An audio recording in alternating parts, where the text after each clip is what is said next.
દેશ આખો કોરોના મહામારીથી હજી માંડ બહાર આવ્યો છે।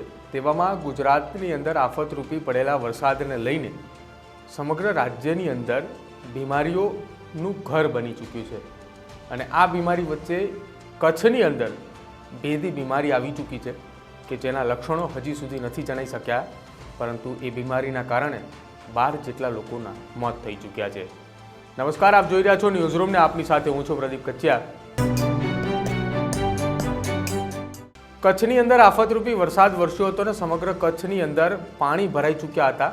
કચ્છનું એક પણ એવો ગામ ન હતું કે જ્યાં પાણી ભરાવાની પરિસ્થિતિ ન થઈ હોય। સાથે પોરબંદર હોય, રાજકોટ, જૂનાગઢ, ગીર સોમનાથ, દ્વારકા, તમામ જગ્યાએ વરસાદ જે છે તે આફતરૂપી વરસ્યો હતો અને આ વરસાદની બાદ ગુજરાતની અંદર રોગચાળો ફાટી નીકળ્યો છે અને આ રોગચાળાની વચ્ચે કચ્છના લખપત તાલુકાના ગામડાઓની અંદર એક ભેદી બીમારી બેસી ચૂકી છે। આ ભેદી બીમારીથી અત્યાર સુધી કુલ 12 જેટલા લોકોના મોત થઈ ચૂક્યા છે, જેમાં છેલ્લા 4 દિવસની અંદર 8 કરતાં પણ વધારે લોકો મોતને ભેટી ચૂક્યા છે। હજુ સુધી ડૉક્ટરની ટીમ એ તપાસ કરી રહી છે કે આ તમામ લક્ષણો કયા છે। સ્વાઇન ફ્લૂ અને ન્યુમોનિયાના લક્ષણો તો નથી દેખાતા, પરંતુ તમામ લોકોને તાવ આવે છે અને તાવ આવ્યા બાદ એ તાવમાંથી બહાર નથી નીકળી શકતા અને મોતને ભેટે છે।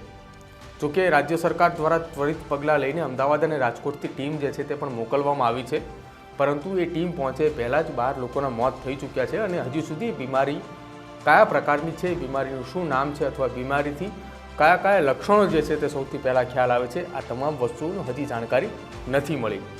જોકે રાજ્ય સરકારના પ્રવક્તા મંત્રી ઋષિકેશ પટેલ દ્વારા પણ આ બીમારી લઈને જાણકારી આપવામાં આવી છે અને ટીમ જે મોકલવામાં આવી છે તેને લઈને પણ નિવેદન આપવામાં આવ્યું છે। શું કહ્યું હતું ઋષિકેશ પટેલે, એકવાર એ પણ સાંભળો। કચ્છ જિલ્લાના લખપત અને અબડાસા મુકામે છેલ્લા 3 થી 4 દિવસમાં 12 જેવા મૃત્યુઓ નોંધાયા એવા સમાચાર આરોગ્ય વિભાગને મળતા તરત જ પીડીઓમાંથી મેડિસિન, PSM, બાળ રોગ, માઇક્રોબાયોલોજી વગેરેના નિષ્ણાતોની આખી ટીમ બનાવી અને ત્યાં મોકલી। ત્યાંથી અદાણી કોલેજમાંથી પણ એ નિષ્ણાતો આખી જે ટીમ ગયા પછી ત્યાં તમામે તમામ અસરગ્રસ્ત વિસ્તારોની મુલાકાત લઈ મૂળ કારણ, કેમ મૃત્યુ થયા, આ બધાની તપાસ કરી અને 2 દિવસમાં એ રિપોર્ટ આપવાના છે અને એ રિપોર્ટના આધારે તરત જ આ બાબતે આગળ કોઈ પણ પ્રકારનું સંક્રમિત રોગ હોય તો આગળ ના વધે એની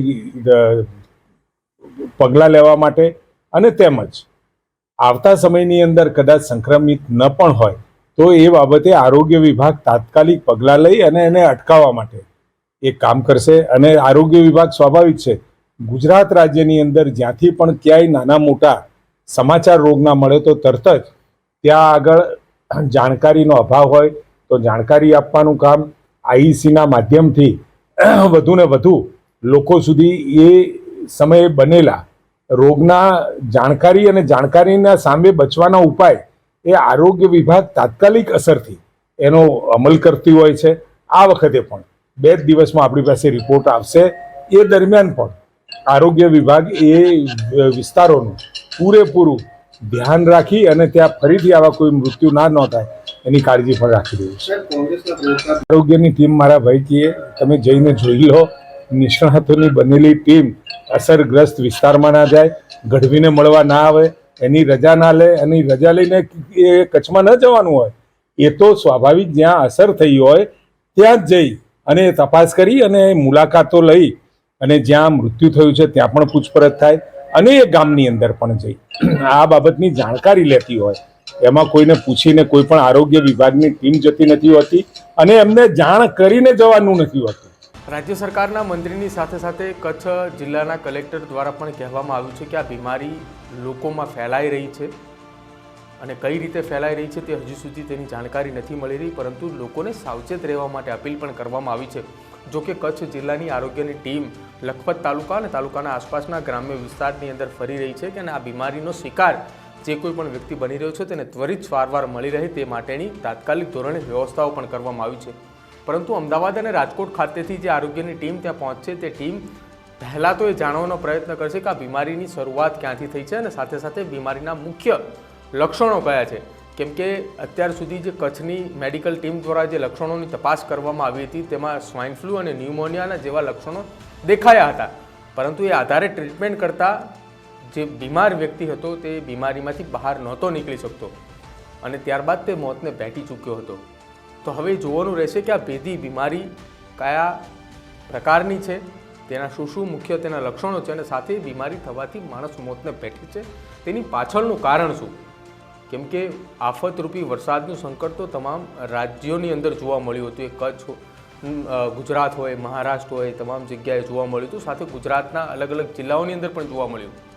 ગુજરાતના અનેક જિલ્લાઓની અંદર રોગચાળો ફાટી નીકળ્યો છે, જેમાં વડોદરા છે ત્યાં પણ રોગચાળો ફાટી નીકળ્યો છે. પરંતુ કચ્છની અંદર આ રોગચાળો વધુ ફાટી નીકળવાના કારણે લગભગ 12 જેટલા લોકોના મોત પણ થયા છે. જોકે ત્યાં મેડિકલની ટીમ પહોંચી ચૂકી છે અને તાત્કાલિક ધોરણે તમામ વિસ્તારોની અંદર ફેલાઈ ચૂકી છે અને આ બીમારીનું મૂળ શોધવાનો પ્રયત્ન કરી રહ્યું છે. શું તમને પણ એવું લાગી રહ્યું છે કે આ ભેદી બીમારી જે છે તે ધીમે ધીમે પગ પેસારો કરી શકે છે, અથવા તો કોરોના મહામારીમાંથી બહાર નીકળ્યા બાદ વધુ એક મહામારીની અંદર આપણે સપડાઈ ચૂક્યા છીએ?